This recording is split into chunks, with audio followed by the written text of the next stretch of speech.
오순절 성령 사건에는 몇 가지 특징이 있습니다. 하나는 오순절 성령께서 주도적으로 역사하신 사건이다.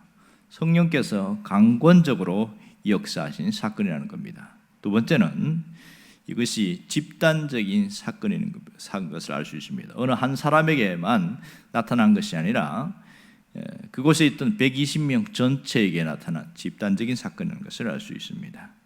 세 번째는 어디에도 방해받은 바가 없이 또렷한 정신으로 맞이한 사건입니다.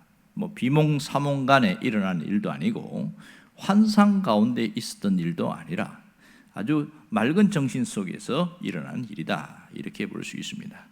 그리고 네 번째는 기대하지 않은 시간에 나타난 사건입니다.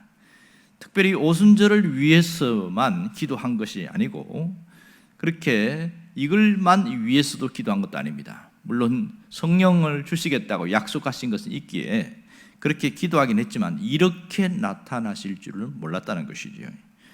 그리고 이 사건은 생소한 사건입니다. 아주 예상하지 못했던 사건이라는 것을 알 수가 있습니다. 오늘 이 오순절 성령 강림 사건에서 중요한 세 단어가 나옵니다. 혼련히, 임하다, 충만하다, 이런 세 단어가 있는데 2절에 보면 혼련히 하늘로부터 급하고 강한 바람 같은 소리가 있다 했습니다. 그러니까 오순절은 생각하지 않은 때에, 상상하지 못한 때에 혼련히 그렇게 나타난 사건이다. 이것이 하늘로부터 성령께서 임하셨다, 이렇게 말합니다. 또 3절에서 각 사람 위에 하나씩 임하여 있더니, 이럽니다. 임한다는 것 자체가 위에서부터 내려온다, 이런 뜻입니다. 아주 수직적인 관계를 의미하고 있지요. 스스로 자기가 깨달은 바가 있는 것이 아니라 강권적으로 수직적으로 역사하신 사건입니다. 또 그 다음에 4절에 보면 그들이 다 성령의 충만함을 받았다, 이렇게 말합니다. 충만함을 받았다는 것은 이것은 인간의 사건이 아니거나 하나님이 주도하신 사건이라는 것을 말하고 있습니다. 결국은 이 성령의 임하심을 보고서 모두가 깜짝 놀란 것이지요. 자신도 놀라고 옆에 있는 사람도 놀라고, 이것이 성령의 강림 사건입니다. 오늘 오순절 사건의 가장 중요한 것은 무엇인가 하는 겁니다. 이 가장 중요한 핵심은 하나님의 사건이라는 사실을 우리가 분명히 인지해야 합니다. 어떤 진리를 말하는 것도 아니고 깨달은 바를 설명하는 것도 아닙니다. 이것은 역사적인 사건을 분명하게 기록할 뿐입니다.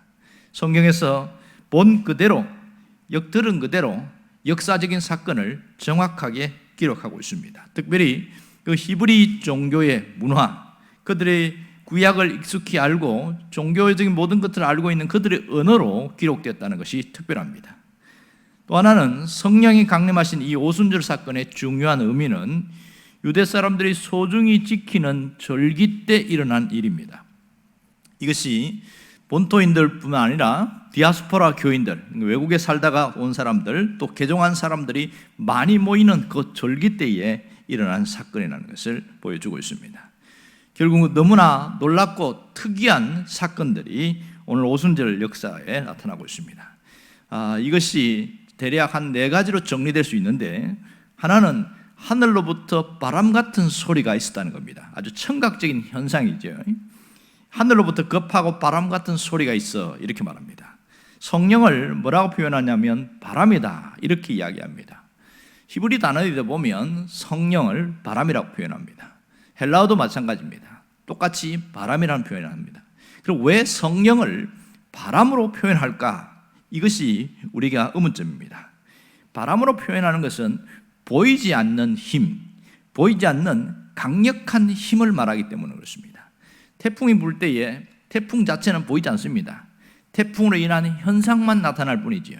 보이지 않는 강력한 힘이기 때문에 바람 같다, 이렇게 말합니다. 이 바람은 하늘로부터 내려온 바람이고 급하고 강한 바람이었지만 그것이 지나가는 것이 아니라 온 집에 머물러 있는 그런 바람이었습니다. 모두가 특별한 체험을 했습니다. 아주 전혀 새로운 체험을 하게 되어진 것이지요. 두 번째는 불의 혀같이 갈라지는 것이 있었다, 이렇게 말합니다. 이것은 시각적인 현상을 말하고 있습니다. 그들이 마치 불의 혀같이 갈라지는 것이 한 사람이 아니고 그 모든 사람에게, 각 사람에게 임했다는 겁니다. 이것은 단독적인 것이 아니라 하나의 사건이 되고 또 하나의 불의 혀 같은 것이 하나지만 전체에게 또 각 사람에게 나타난 것을 알 수 있습니다. 계속 머물렀다는 게 놀라운 것이지요. 불의 혀 같다는 것, 뜨거운 불덩어리 같은 것이 그 속에 강력하게 임재했다, 이런 표현을 할 수 있습니다. 결국은 그렇게 했더니 모두가 성령의 충만함을 받았더라, 이렇게 이야기합니다. 성령의 충만함을 받았다. 결국 이 충만이라는 단어가 강한 성령의 역사, 강한 성령의 역사가 있었다, 그 얘기를 하고 있습니다. 이 강한 성령의 역사는 상당히 현상적으로 눈에 보일 수 있도록 그렇게 나타났다는 겁니다. 그 결과적으로 무슨 일이 일어났냐면 그들이 알 수 없는 새로운 방언을 하게 되었습니다. 이 새로운 방언, 이게 놀라운 건데요.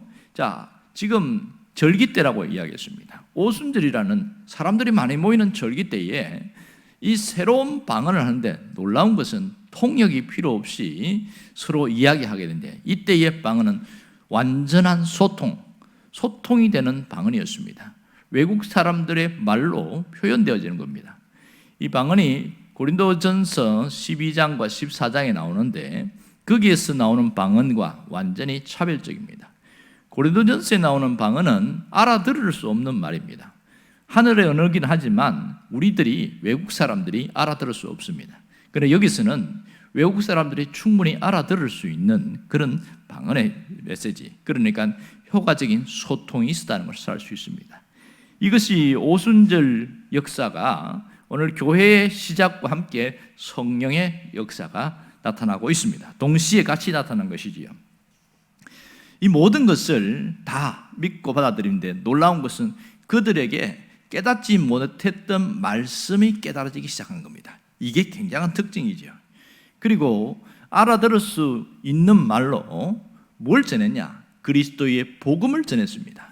그래서 그리스도가 누구인지를 깨닫고 돌아올 수 있도록 그렇게 강력한 역사가 나타나겠습니다. 이를 통해서 교회가 시작되었고 하나님의 말씀이 성령 안에서 모든 것이 이해되기 시작했습니다. 놀라운 것은 성령의 충만함을 받게 되어지면 말씀이 깨달아지기 시작한다는 겁니다. 이전에 듣던 것보다, 이전에 보던 것보다 새롭게 확 와닿게 된다는 겁니다. 정말 오늘 우리에게 필요한 것이 뭐냐? 그것은 성령의 임재가 나타나야 됩니다. 우리 안에 성령의 강력한 임재가 나타날 때에 새롭게 달라집니다. 제일 먼저 달라지는 것은 우리 마음입니다. 내 마음을 내 마음대로 할 수 없거든요. 그런데 성령이 임하시니까 내 마음이 컨트롤되기 시작합니다. 내 감정이 컨트롤되기 시작하는 거예요. 사람 욱하는 성질 있는 사람요 잘 못 참잖아요. 근데 성령이 임하니까 그냥 참아지는 거예요. 그리고 억울하고 화가 나면, 분이 난 사람은 사귀는데 굉장히 어려워 힘들어하는 사람이 있습니다. 상처를 또 잘 받는 사람들이 있어요. 이런 사람들이 굉장히 힘들게 신앙생활을 하는데 성령이 강력하게 임하니까 상처받지 않아요. 그리고 분이 나지 않아요. 그것이 지나가게 되어지고 내 안에서 남아있지 않더라는 겁니다. 그러므로 우리가 성령의 임재가 정말로 필요하다는 겁니다. 또 하나는 성령의 임재가 있을 때에 속 사람이 변합니다. 그 사람의 성품이 달라지고 그 사람의 생각이 달라지고 속 사람의 변화가 일어나더라. 이게 대단히 중요한 겁니다. 사람이 인격이 바뀌는 것이 쉽지 않아요. 그런데 성령이 임하면 그 사람의 인격이 달라지기 시작합니다. 생각하는 바가 달라지고 오직 하나님 중심으로 생각하고 말씀 안에서 생각하고 표현이 달라집니다. 이게 성령이 임한 사람이라는 특징입니다. 놀라운 것은 바로 이런 겁니다. 근데 우리가 잘못 알면은 성령이 임한 것과 성령의 은사를 일치시키는 그런 어리석음이 있습니다. 언젠가도 얘기했지만 성령의 임하심의 가장 하이라이트, 그러니까 성령의 임하심의 꽃과 열매는 바로 이 우리 삶의 변화입니다. 변화는 성령이 임하실 때 나타나는 놀라운 것이죠. 특별히 더 나은 것은 성령이 임하실 때에 깨닫지 못하던 진리의 말씀이 깨달아지기 시작합니다. 내가 알지 이해할 수 없었던 것을 깨닫기 시작합니다. 이게 오순절날 있었습니다. 이후에 이어지는 이야기 보면 베드로가 설교하는데 기가 막힌 설교를 하는 거예요. 그러니까 지식 있고 각식 있던 사람들이 깜짝 놀랍니다. 저 사람 어부 아니냐, 공부도 안 한 사람인데 어떻게 저것을 깨달았느냐, 이렇게 이야기하거든요. 성령이 임할 때에 말씀이 말씀되게 하고 그 말씀이 내 삶으로 체득화되어지더라는 거죠. 결국은 성령이 임하심을 통해서 뭐가 되냐면 증인이 되는 겁니다. 바로 주님의 증인으로 살아가게 되어지더라는 겁니다. 우리는 가끔 이런 생각해요. 그냥 안 믿는 사람에게 성령이 확 임해가지고 그러면 금방 믿을 수 있지 않겠는가? 충분히 가능한 일입니다. 그런데 하나님이 그렇게 하지 않으셔요. 왜 하지 않느냐? 그것은 하나님이 원하시는 뜻이 아니었습니다. 이미 믿는 사람들을 통하여 일을 하십니다. 그러니까 믿는 사람들이 성령이 임했을 때에 변화가 일어나고 그 삶의 변화를 통해서 돌아오도록 회심할 수 있도록 하나님이 그 길을 선택하시다는 겁니다. 그러면 우리가 날마다 필요한 것이 딱 하나 있습니다. 매일매일 성령의 충만함 속에 살려고 하는 것, 이것이 얼마나 중요한지 모릅니다.